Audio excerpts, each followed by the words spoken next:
कांदाले रानी उतना कांदबे मोरा तड़पाले आज तोहू तड़पबे जतना कांदाले रानी उतना कांदबे मोरा तड़पाले आज तोहू तड़पबे धोनी तोय जाई रे परे पछतावे आँखी के लर तोहू आँखी सुखावे धोनी तोय जाई रे परे पछतावे आँखी के लर तोहू आँखी सुखावे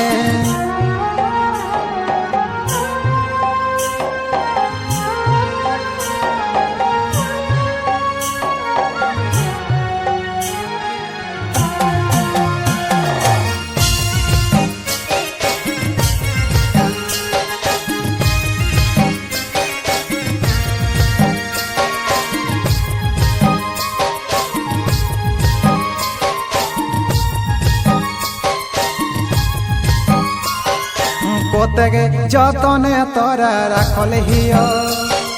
जेटा मांगले सेटा देहले हियो राखले ना मोर मने आशा के ओ साथी रे तोई राखले ना मोर मने आशा के कोटू कथा ना कभी कहल हियो खुदा के पास तोरा रे मांगल हियो बुझले ना मोर भालोबासा के ओ साथी रे तई बुझले ना मोर भालोबासा के जतना तरसाले रानी उतना तरसबे मोरा पे आशा राखी प्यासे रहबे धोनी तोय जाई रे परे पछतावे आँखी के लर तोहू आँखी सुखावे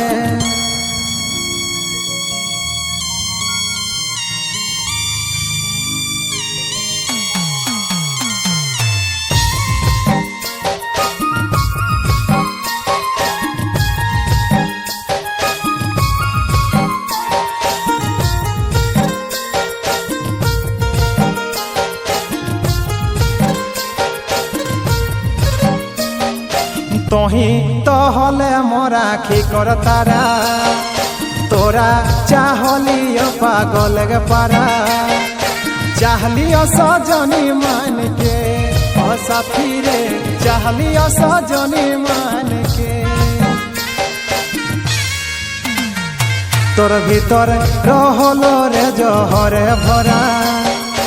आज मोर नजर पड़ल धरा सब भुलाइले कहानी जान के साथी रे सब भुलाइले कहानी जान के मोरा जगाई के रे कैसे सुतोबे देह बदुआ कभी खुश न रहबे धोनी तोय जाई रे परे पछतावे आँखी के लर तोहू आँखी सुखावे।